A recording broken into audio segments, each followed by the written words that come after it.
rewind a story if you can. Remember the one about farmers? James is starting off talking about that today. Haven't you? A buzz online there's been, hasn't there? It is indeed. You can't miss them on the French media today. Not surprising. The newspapers or rolling news, whatever. Yeah. A look first of all at this morning's Libération, the left-leaning daily.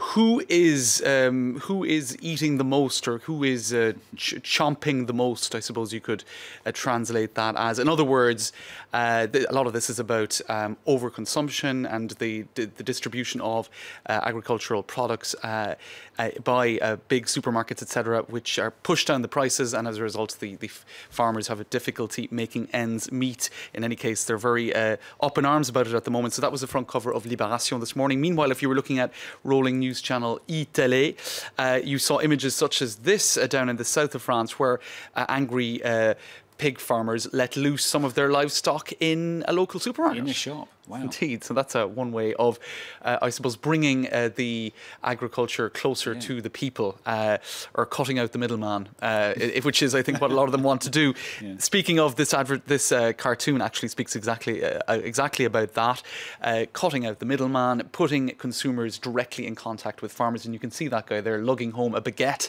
and a live pig in his shopping bag. He might have a little bit more work to do in his kitchen than he ordinarily would.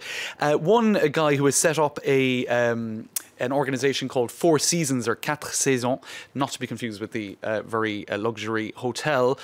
He has an open letter here to the Agriculture Minister saying, look, for the last 5 years in Rennes, a city in the west of France, I've been trying to set up a store, a large store that would buy products directly from local producers and sell it onto the public. I've had zero political support, none whatsoever, and it is my opinion, this guy Marc Dorel writing, that politicians are much more active in favour of the big supermarket chains, the middleman, so to speak, than they are for ventures such as this one.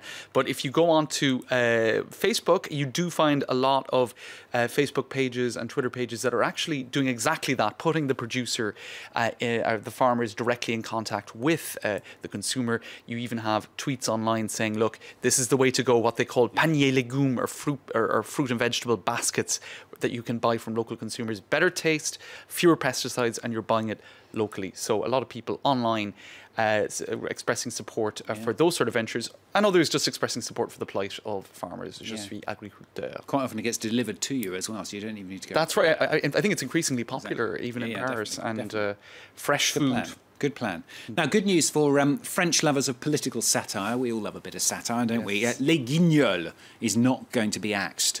That's right. There was a lot of speculation earlier this month, Stuart. If I can find, here it is. This is the home page of the Huffington Post French edition this evening, and they are referring to that show, Les Guignols de l'Info, and it is going to be maintained, as they say. This was a headline in the Bangkok Post, just to show to what an extent this went global. This story earlier this month. Outcry as France's beloved satirical puppets faced retirement. Now, people were saying that the format was getting a little bit tired, that the viewing figures were going down a certain amount.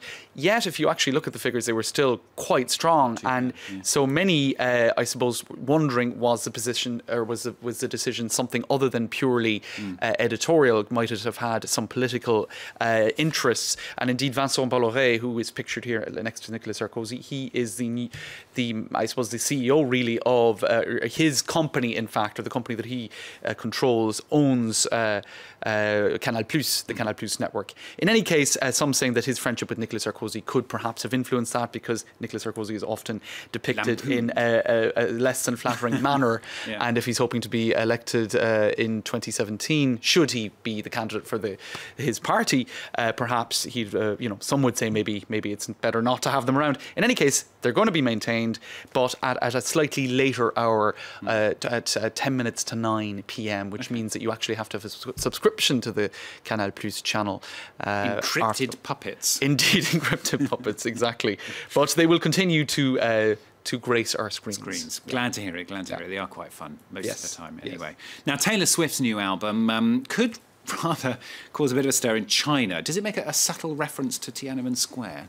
Well, I suppose the conspiracy theorists would say that it might. Now, I think it's probably, well, unlikely. Taylor Swift TS, if you look at her initials. TS is also potentially the initials of Tiananmen Square, but that in itself would probably not create any problems, except for the fact that the album that she's promoting is 1989. Now that's the year of her birth. Okay. So some people saying, look, it is a little bit narcissistic, her album name TS 1989. But anyway, that's the whole nature of showbiz, I suppose. In any case, merchandising for the album could indeed be a problem in China now. The album is being sold by JD.com in China already, but her clothesline and other such merchandise might have a slightly more difficult time, because that really could be a reference to Tiananmen Square in 1989. And on Chinese social media, Weibo, etc., you can't actually write the sequence of numbers that is the date, which was, I think, the 4th of June 1989. You can't actually put 4689. Really? It won't let Weibo. you. Okay, that's interesting. He's full of fascinating facts. There you go. Sometimes. Yeah, exactly. All right, thanks, James. James with Media Stuart. Watch on France 24.